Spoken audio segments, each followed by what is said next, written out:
Welcome back to Extraordinary Drummer Show. As you know, I'm your host, Cheron Moore. Today, I tell you, I'm gonna have some fun with this one because I've got a rock guy on the show today, and I hear rock guys have more fun than all of us, man. The parties are better, the backstage is better, the hotel hang is better, and we're gonna find all that out today. My guest today, I tell you, what a body of work he has, from the studio recording sessions, a drummer's drummer, educator, a winner of the Modern Drummer Readers Poll Awards, and so many more accolades. Would you help me welcome today, drummer from the group Styx, Todd Sucherman. Hey, Todd. Cheron, how you doing, man? How you like that big build-up? Yeah, I'll take it. It's the best introduction I've had all day. Who was that I said to? I was talking to Steve Ferrode, and I gave him the big build-up. He said, that was good, but do it again. This time, talk about my looks. This time, talk about my looks. That's good. That's good. Hey, man, let me ask you this: How you holding up with this COVID and carrying on here? Obviously and clearly, I wish it were not the case. But 25 years on the road, I don't mind a little home time. I miss the living that I used to make. But it's kind of been nice to be at home, nice to watch my daughter grow up in real time, as opposed to the snapshots that I would get in between runs on the road or runs of doing clinics or master classes. So, as much as things are, is a bit of a heinous bummer, I'm also trying to find the silver linings and the gifts in all this. Thank goodness I've been pretty busy here with some projects and also having a little bit of time to kind of practice and kind of try to refine or redefine myself when I sit down and play. So that's just one of the ways I'm looking at this time, and hopefully I'll never have this much time, and hopefully collectively we'll never have this much time again to do the things that we want to. And I've been reading books, which has has been hard to do sort of on the road, because any reading time, a lot of times that's sleeping time. If you're only good at, sometimes the plane ride is the only sleep I'm really going to get. So again, yeah, man, I've been hanging in there. Yeah, man. You said you doing a little shedding. What are you working on? Well, I just finally finished a few things that I had been working on. I did the new Styx record in June. Also little sessions here and there, a couple of records that I'm still kind of learning the material for. I did a thing for Rob and Mike Silverman. I'm working on a little power trio thing with Antoine Fafard. Going to be doing another Finally George record. Worked up a solo for the Modern Drummer Festival, and I just did one for the Drumhead Fest that I filmed 2 days ago. Filmed some stuff for Styx today. But when I kind of sit down and work on right now whatever I want, right now I'm kind of in a Jeff Beccaro mode. I just finished his Robin Flannery's book. You mentioned Antonio, help me say the last name, Farad? Antonio? Antoine Fafard. Fafari, yeah. You mentioned, I think I read somewhere where that was really challenging for you, playing his project. Yes. I was really, gosh, it has to be 2017 or early 2018. Antoine Fafard contacted me about doing a record with him, and I was really blown away that he even knew who I was. I mean, he'd had, Vinny, Gary Husband, Simon Phillips, Chad Wackerman, Dave Weckl, Terry Bozzio.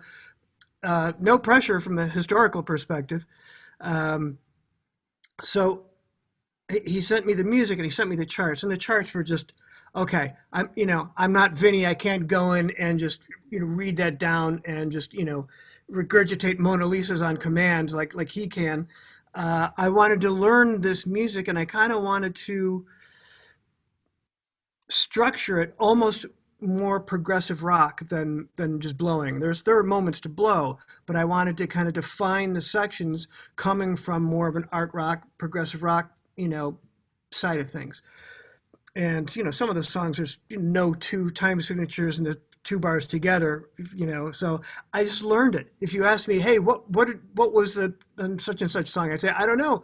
I learned it by when I'd be cooking or I'd be in the shower, I'd be driving. I played his demos over and over till they made sense, they came into focus. It had some sort of clarity. Then I could really kind of get in there and go, oh, okay, what would be cool to play, and what supports the songs, and what defines the sections from each other, so it's a nice ride when you listen to it. So yeah, it took months and months to really get that to the point to the point where I was going to attempt to record and film the entire record in one day. I almost made it. We had a technical issue which caused like the last three songs to be done the following day. So being that we filmed it, I had the same shirt. I had to go and quick wash the shirt and iron it again and come right back and act like it was the same day. I read somewhere, and I couldn't believe this. You've been playing drums over 49 years now? I started when I was two. My father was a drummer and a doctor, and there were drums and music in the house, and I was the youngest of three boys, and they were musicians. So it was a wonderful, wonderful way to grow up. So yeah, I've been playing since I was two. I did my first gig with my brothers when I was 6. They were 5 and 7 years older than me. Joel played bass, Pop played keyboards. So yeah, I grew up in the rhythm section. It was amazing. I read where you could read music at the age of 5. Well, that's when my father was teaching me, the Haskell Hare books, 1, 2, 3, and 1 and a 2, that stuff. Yeah. Wow. Could your feet even reach the pedals at that age, or what? It happened. It happened when I was 4. I remember because like a lot of young drummers, you go through like the Mickey Mouse drum set with the paper heads, and then I had a scaled down real kit that I think was some sort of Ludwig, or someone had made a bass drum from a 16-inch tom. But it was right around the time I was 4 that I could, my little tippy toes, sitting at the edge of the seat with my little tippy toes, pedals. And I remember calling for my dad. I was playing ting kat ting kat ting, boom. And I go, Dad, Dad, Dad. He comes running down. I'm like, Take me through high school. What was going on with the drums as you approached high school? well, the cool thing about having two older brothers that were musicians that were really good is that they met musicians that were older than they were. So they were always coming home with all sorts of records from, it doesn't matter if it was Miles Davis or Led Zeppelin, everything in between. So there was always music in the house, and I was gigging. And I did my first of 6 summers at this resort in Elkhart Lake, Wisconsin, with my brothers, playing 6 nights a week between 8th grade and freshman year. And a 6 nights a week show band, playing comedians, jugglers, singing acts, variety shows, magicians. It was like the last bastion of, like a Catskills type resort. And playing with older musicians, and sometimes we'd have like a big band. We always had 2 horns that were older guys. So, you screw up, someone's going to turn around and look at you. That was really the best education I ever had. So I started doing that in between 8th grade and freshman year of high school.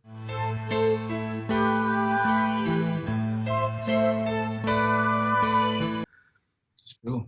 You Tell could me go to about moving on to Berkeley College. Well, in high school, I'd always imagined that at some point, when I would graduate. Now, this is me thinking as a sophomore. When I graduate, I'm going to just throw the drums in the car, drive out west, and that will be it.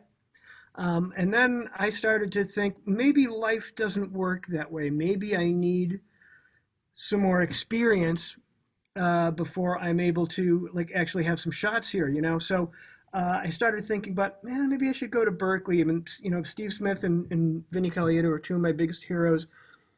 Gary Chafee was no longer teaching at Berkeley, but he was teaching privately there.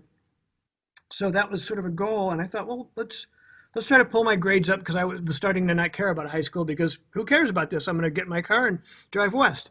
So I had to pull my grades up, get into Berkeley, and I also knew early on that if I was able to play all kinds of music, uh, you know, pretty darn well, that I would have a full schedule as a musician. At that point, Styx's original drummer, John Panazzo, was in ill health. He kind of couldn't physically play the drums. So they called Keith, because Keith had worked with the band in the past. He'd worked with a couple of guys on their solo projects.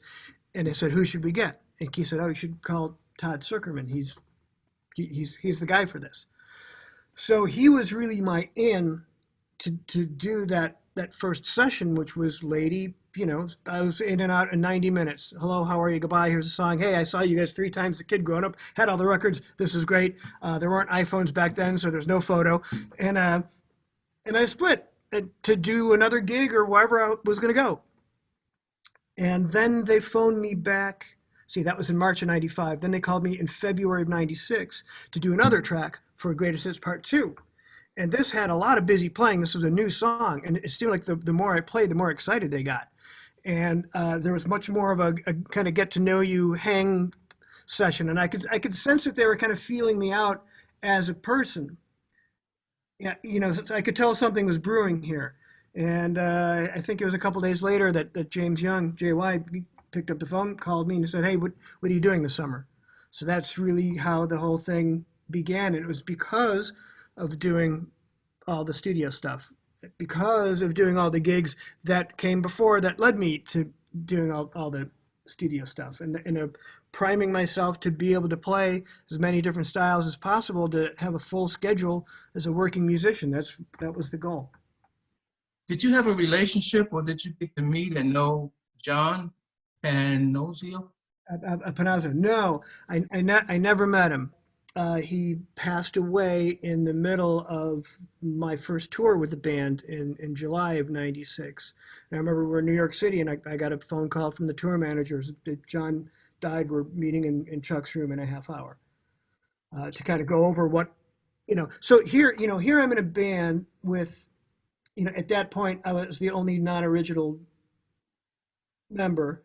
The bass player is Chuck. That's his twin brother. And I never met John, but everyone that did always said that he was one of the funniest guys that they'd ever met, a larger than life personality, a jokester, a prankster. And I imagine that's, you know, I wasn't intimidated musically, but there was that personality that wasn't there. I was very aware that they were carrying on, and there was a very big personality when they looked behind. As a human being, that wasn't there. And I suppose it might be like how Kenny Jones felt when he followed Keith Moon. There's this huge personality back there that's no longer there, or in their lives, you know, in the dressing room, at catering, at, you know, this. I felt I was a constant reminder that their guy was gone and never coming back. But they never made me feel like that once. That was all my own inner, you know, the clown party in my head. But they were never anything but welcoming to me, which I deeply appreciate.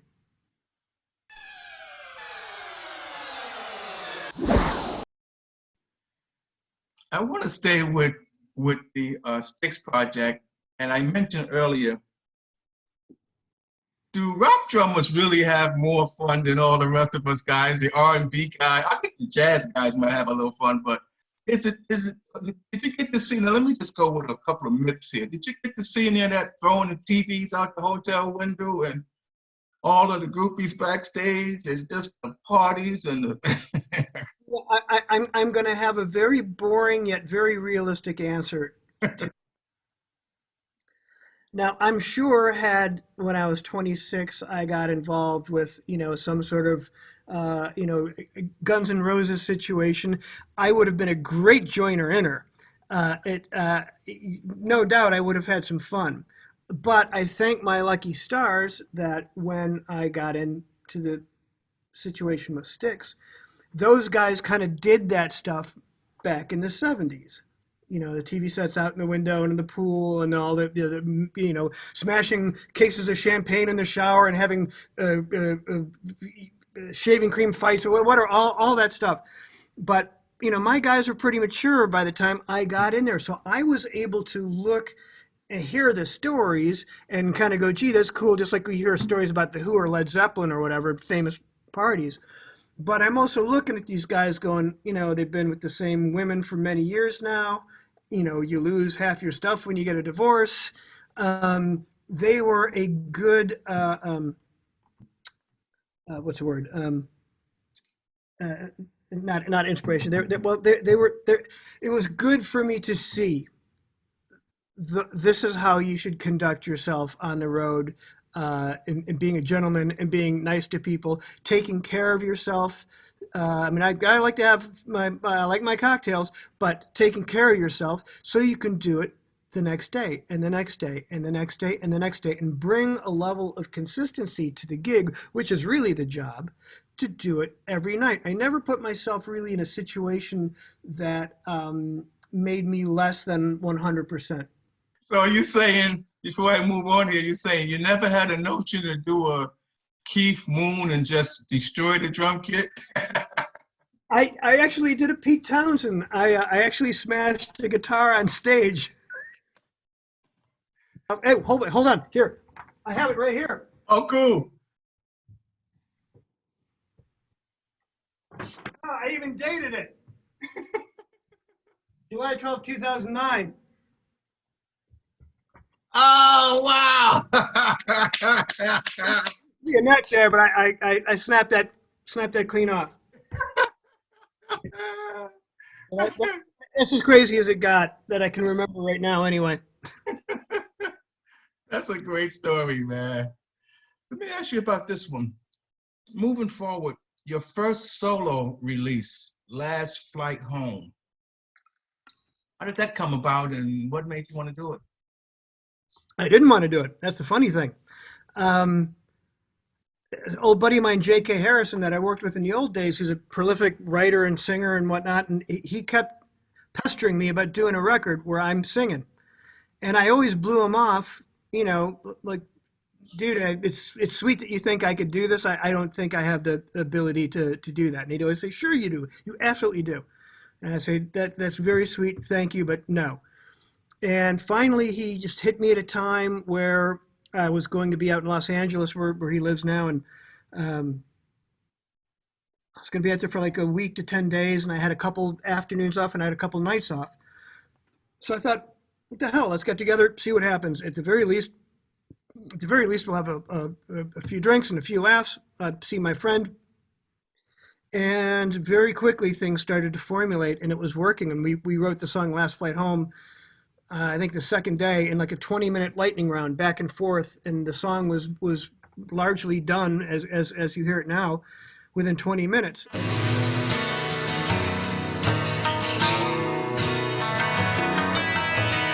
I see you smile, I see your pretty face, and I see through the ages.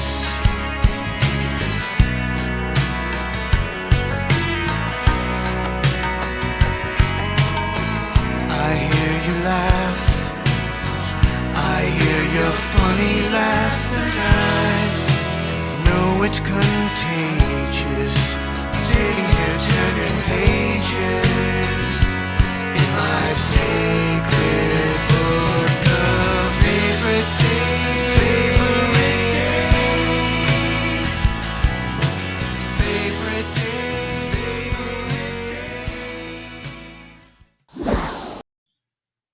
About endorsements. What drums are you playing? Sticks, heads, cymbals, so forth. Back there, it's a Pearl Masterworks kit. I've been with Pearl for, boys, coming 20 years now. So that's a Masterworks kit that is the studio shell recipe, which is maple and gum with a 60-degree bearing edge cut. All gold hardware and a gold rack that I got. The gold rack I got 2010. They made one for Joey Jordison. They made one for me. Sabian cymbals. I've been with them since 1998. Remo drum heads. ProMark drumsticks. Over here, I got my own signature model since 2004. Sweet. There. Yeah. Audix microphones. I've been with those guys for quite some time. Luxury wood accoutrements by Kentville Drums and Artisan Customs for little things around here. Actually, I'll pick you. Want me to take you on a little tour? Please. First off, this was my dad's 1969 Slingerland kit. So I Ah, learned how to play on. So that was my first drum kit.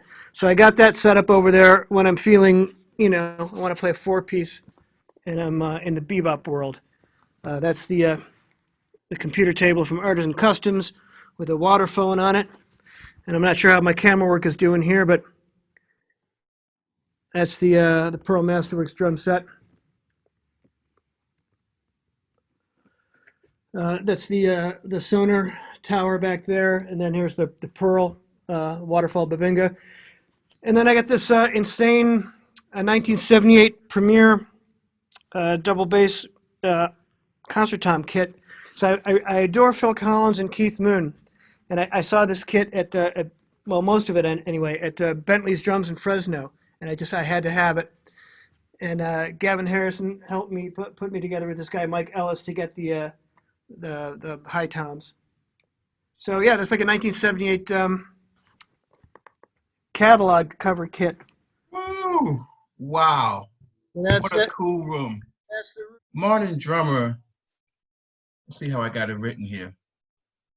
Modern Drummers Readers Poll Awards. You've won quite a few of those for quite a few different categories, huh? It's a very lovely thing, indeed. I tend to get a little have a hard time talking about it because though they are up on the wall in my office, it's something that I look at and smile and I kind of look away from because I don't want to buy into that. You know what I mean? I don't want to believe that of myself. When I look at those, I think, okay, now you have to work even harder to even deserve to be nominated, much less have the plaque. So it's truly a lovely thing, but I find it to be deeply motivating to get better and to work harder. I saw a picture of you. I want to ask you what was going on in this picture. He was at the White House in the press room.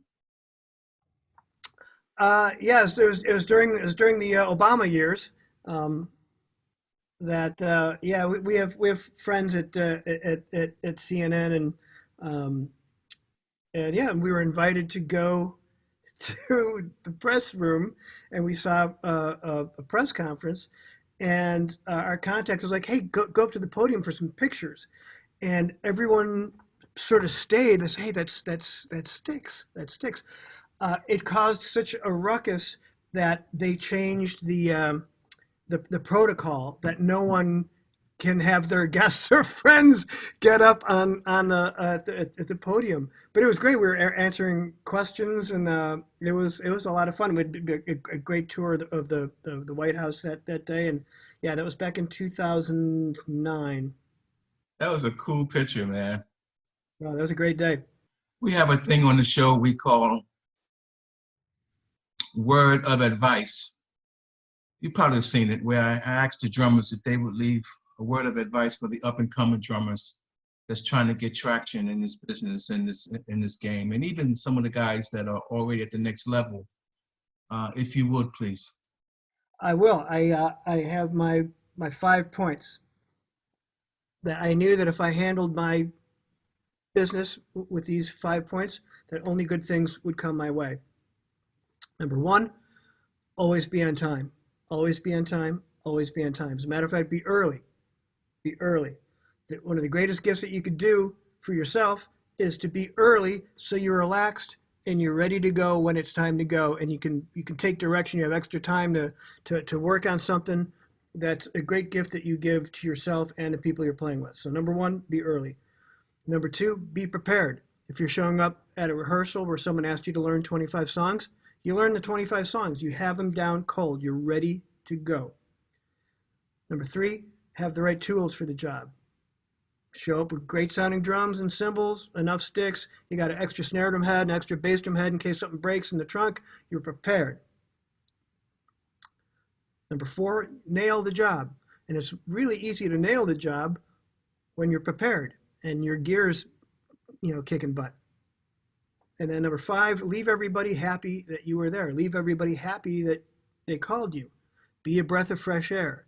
Don't bitch about it. Man, I had to park 2.5 blocks away, or don't come in with the energy, complaining about stuff. There's enough cantankerous musicians in the world. Don't add to it.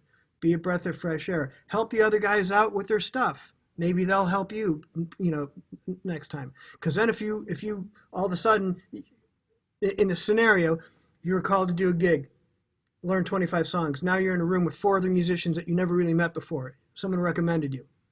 You did all those 5 things, and now they're talking to each other going, man, that was great. It was a great guy. Helped me, lift my amp out there. Da, da, da. And now you met these other guys where the keyboard player might go, hey, what are you doing on Tuesday nights? That's how you're able to build your schedule of being a working musician. So that's what I was trying to do. And I figured if I would handle my business like that one day I'd be in a room with Peter Gabriel or Sting. And both of those things happened. So. Fantastic. Thank you for that, Todd. In closing, what do you want your legacy to be? Oh boy, now I'm 51. I got to start thinking in those terms. Cheron, you're killing me. Boy, I don't know.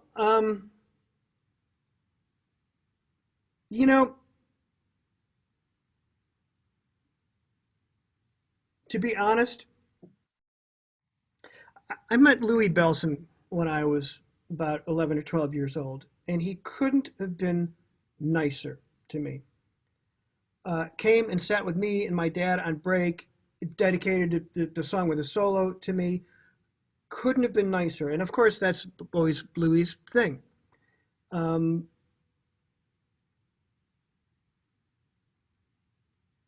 Steve Smith, I wrote him a letter when I was 12 years old in 1982 in the middle of Journey Hysteria. He wrote me a 6.5-page handwritten letter back.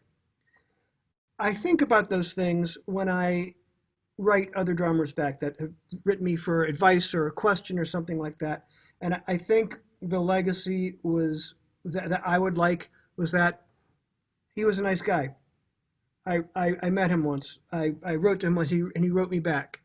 I happened to be, I knew someone, and I was one of his guests backstage, and he was a lovely guy. I think that's going to mean more than anything I could leave behind musically. I hope people like the body of work that will be here when I'm not. But more importantly, one day we're all not going to be here. And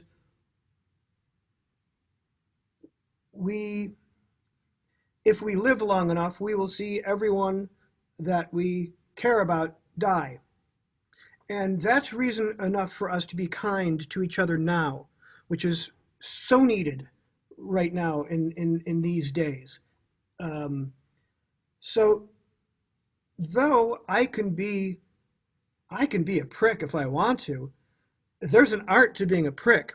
It doesn't cost anything to be nice, and it doesn't, it's easier to say, yes, I'll stop and I'll take the picture, than to put up airs and go no and act like a big shot. That's the thing. When I do the drum clinics, I will stay there until everybody's gone. Everyone's had their thing signed. Everyone's told me what they wanted to tell me. I pose for every picture, because that is the stuff that that really matters when you leave behind, when you're not here. It's just someone, even if they think in their private thoughts, I'm really sad he died. He was really nice to me. That's it. Wow. Humble. it just keeps coming back to humble, man.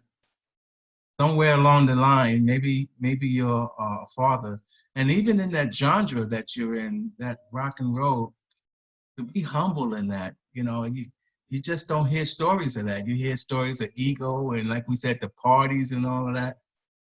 You just got it dialed in, man. It's yeah, like I said, I've been known to enjoy a cocktail or two, but no one gets hurt, you know.